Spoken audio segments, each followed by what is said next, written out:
শহরে অধিকাংশ যারা খুব ভালো অভিভাবক বা ভালো মানে চাকরিজীবী অভিভাবক, সচেতন অভিভাবক, তারা তাদের সন্তানদের কিন্তু মানে ব্রিলিয়ান্ট সন্তানদের সব কিন্তু ইংলিশ মিডিয়াম স্কুলে পড়াচ্ছে।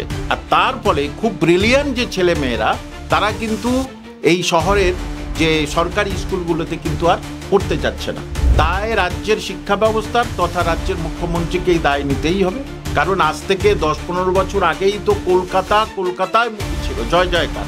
সেই জন্যই দেখেছে ইংলিশ মিডিয়াম স্কুলে পড়ুক, তার অনেক কিছু শাখা পোশাখা খোলা আছে। সে অন্ততপক্ষে কি বলবো মেডিকেল রিপ্রেজেন্টেটিভ হয়ে সে অন্ততপক্ষে মাসে 15-20-30 হাজার টাকা ইনকাম করতে পারবে। কিন্তু বাংলা মিডিয়ামের ক্ষেত্রে সে MA-MSc B.Ed করে তো বসেই আছে। তাহলে এখানে পড়াশোনা করে কি হবে সেটা তার বাবা জানে, সেও জানে।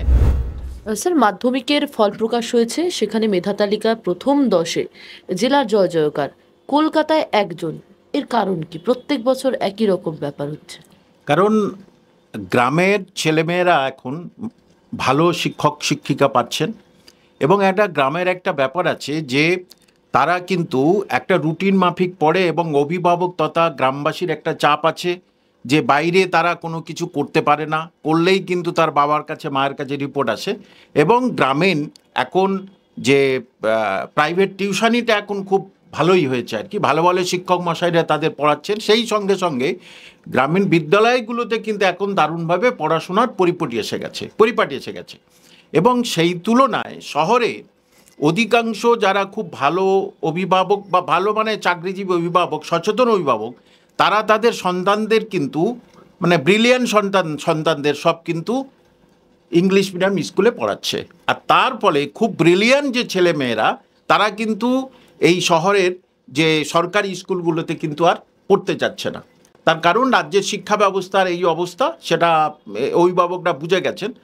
আর এই জন্যই হচ্ছে গ্রামের ছেলেমেয়েরা তারা যেহেতু ইংলিশ মিডিয়ামে পড়ার ক্ষমতা নেই এবং তারা পরিশ্রমী, তারা বহু শিক্ষকের সহায়তা পাচ্ছে, এবং তারা ওই বাংলা মিডিয়াম স্কুলের মানে গ্রামের স্কুলটাকে গৌরবান্বিত করার জন্যেই কিন্তু তারা শিক্ষক মশাই বা তার অভিভাবকরা তারা কিন্তু একেবারে এক হয়ে কিন্তু সন্তানটার সুশিক্ষা দেয় এবং উচিত শিক্ষা দেয় যে তুমি এটা থেকে পাশ করে তুমি দেখিয়ে দাও যে না, গ্রামের ছেলেমেয়েরাও পিছিয়ে পড়ার নয়। সেই জন্যে দেখা যাচ্ছে যে বাঁকুড়া জেলায় 2 জন হয়েছে, প্রথম ফার্স্ট এবং সেকেন্ড বাঁকুড়া জেলায় হয়েছে।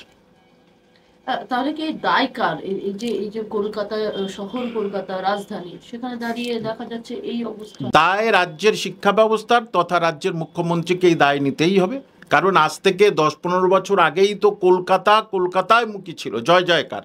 সেখানে রাজ্যের শিক্ষা ব্যবস্থার এই হাল জানে যে তাদের দাদা দিদিরা MA-MSc B.Ed করে বসে আছে, তাদের 2016 থেকে কোনো চাকরি নেই। তাহলে তার সন্তানরা এই বাংলা মিডিয়ামে পড়ে কি করবে? কোনো চাকরি বাকরি তো হবে না। সেই জন্যই দেখেছে ইংলিশ মিডিয়াম স্কুলে পড়ুক, তার অনেক কিছু শাখা পোশাখা খোলা আছে। সে অন্ততপক্ষে কি বলবো মেডিকেল রিপ্রেজেন্টেটিভ হয়ে সে অন্ততপক্ষে মাসে 15-20-30 হাজার টাকা ইনকাম করতে পারবে। কিন্তু বাংলা মিডিয়ামের ক্ষেত্রে সে MA-MSc B.Ed করে তো বসেই আছে। আর এই জন্যেই এই যে বিভাজনটা কিন্তু এই সরকার এনে দিয়েছে পরিষ্কারভাবে, যে একটা যাদের পয়সা আছে তারা ভালো স্কুলে পড়ো, অর্থাৎ ইংলিশ মিডিয়াম স্কুলে পড়ো, আর যাদের পয়সা নেই তারা কিন্তু এই আমাদের সরকারি স্কুলেই পড়ো। আচ্ছা, এই যে ব্যাঙের ছাতার মতন ইংলিশ মিডিয়াম স্কুলগুলি গড়ে উঠেছে শহরের বিভিন্ন জায়গায়, এটাও কি দায় রয়েছে? অবশ্যই। আজকের আপনি দেখুন 2016 সাল থেকেই প্রাইমারি স্কুল দক্ষিণ 24 পরগনায় প্রায় 1000 খানেক প্রাইমারি স্কুল উঠে গেছে দক্ষিণ 24 পরগনায়, এবং হাই স্কুলের সেখানে চললেও জুনিয়র হাই স্কুল তো একদম শেষ, এবং 9, 10, 11, 12 সেখানে চললেও টিম করে চলছে, কারণ শিক্ষক নেই। আর তারপরে আবার এই 10,000-এর মতো শিক্ষক স্কুলে যেতে পারছে না। তাহলে স্কুলের বিজ্ঞান বিভাগগুলো কি হবে? এবং যারা এই ফার্স্ট, সেকেন্ড, থার্ড বা র্যাঙ্ক হয় তারা কিন্তু স্পেশালি সায়েন্সমুখী হয়, সেটা আমরা জানি, ডক্টর, ইঞ্জিনিয়ার হয়।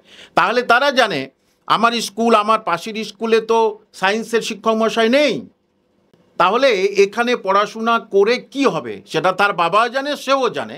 আর এইটাই হচ্ছে প্রধান কারণ যে রাজ্যের মাননীয় মুখ্যমন্ত্রীর তথা শিক্ষা দপ্তরের এই যে গোঁয়ার্তুমি এবং কচ্ছপ গতি, এইটা হচ্ছে কিন্তু শিক্ষক নিয়োগের ক্ষেত্রে দারুণ অন্তরায় হয়ে দাঁড়িয়েছে। এবং পরবর্তীতে যে কী হবে, অর্থাৎ এই যে জেনারেশনগুলো যারা পড়াশোনা করছে তারা পরবর্তীতে কি করবে, কারণ তার দাদা দিদিরা তো বেকার এবং চাকরি করেও রক্ষে নাই, চাকরি করেও চাকরি চলে যাচ্ছে। তাহলে পুরোপুরিভাবে এই সরকার এই যে শিক্ষা নিয়ে এত উদাসীন কেন আমি বুঝি না। দেখুন, এখনো পর্যন্ত সুপ্রিম কোর্টের অর্ডারের মান্যতা দিচ্ছে না। কি ধরনের সরকার আপনি বলুন, যে অযোগ্যদের 12% সুদে টাকা ফেরত দিতে হবে, একবারও সেই নিয়ে কিছু বলেছেন না। তোমাদের সবার চাকরি থাকবে, আমি তোমাদের আছি, আবার এদেরকে ভাতা দেয়া হবে। এটা একটা শিক্ষা ব্যবস্থা, এই রাজ্যের শিক্ষা ব্যবস্থার ভিতরে জঙ্গলরাজ চলছে। আচ্ছা, এই শিক্ষা ব্যবস্থার যে সরকারি স্কুলগুলি চালাতে পারছেন না বলছেন, স্কুলে শিক্ষক নেই, ছাত্রছাত্রীও নেই, অনেক স্কুলে দেখা যাচ্ছে, সেক্ষেত্রে কি সরকার ব্যর্থ স্কুলগুলি চালাতে? সেক্ষেত্রে কি বেসরকারীকরণ করে দেওয়া উচিত স্কুলগুলি? মানে বেসরকারীকরণ করবে কি জানি না, সেই রকম দিকেই মোটিভ আর কি যাচ্ছে আর কি, যে রাজ্যের শিক্ষামন্ত্রী তথা মাননীয় মুখ্যমন্ত্রী তারা তো এই সব স্কুল থেকে পাশ হয়ে এসছেন, সুতরাং এই স্কুলের প্রতি তাদের কোনো দায়বদ্ধতা নেই। দেখতে পাচ্ছে বিদ্যালয়ে শিক্ষক শিক্ষিকা নেই, তবু চুপ আছে কেন এবং তবু শিক্ষক নিয়োগ করছে না কেন? সুপ্রিম কোর্ট বলে দিয়েছে তুমি দ্রুত বিজ্ঞাপন দিয়ে দাও মে মাসের মধ্যে। দেখুন, মে মাস পড়ে গেলে এখনো কোনো বিজ্ঞপ্তি দিল না। তাহলে রাজ্যের যারা বেকার ছেলে মেয়ে তারা যদি একটা বিজ্ঞপ্তি থেকে যদি পড়াশোনা শুরু করে, তাহলে তার ছোট ভাই বোনরা মনে করবে না না বাংলা মিডিয়াম স্কুলে ঠিক আছে। কারণ আমরা বাংলা মিডিয়ামে বা বাঙালি যারা ছেলে মেয়ে তাদের প্রধান কাজ হচ্ছে, অধিকাংশের ক্ষেত্রে প্রধান তাদের লক্ষ্য স্কুলের মাস্টারমশাই দিদিমণি হব, বাড়ির ধারে স্কুল, এবং সেটা তাদের এমই লাইফ। কিন্তু এরা অধিকাংশ বাঙালিদের ক্ষেত্রে বলছি যে, সুতরাং সেইটার ক্ষেত্রে এই সরকার কেন এতদিন ধরে চুপ আছেন আমি মানে 10 বছর স্কুলে মাস্টারমশাই শিক্ষক শিক্ষিকা নেই এবং গ্রুপ সি গ্রুপ ডি কর্মী নেই, তবুও এই সরকার চুপ। তা এর থেকে লজ্জার, একজন শিক্ষক হিসাবে এর থেকে লজ্জার কি আছে আপনি অবাক হয়ে। আমার পাশের স্কুলটায় একেবারে মানে 11-12 সায়েন্সের স্টুডেন্ট আছে, কিন্তু সেখানে টিচার নেই। তাহলে তারা কি করবে?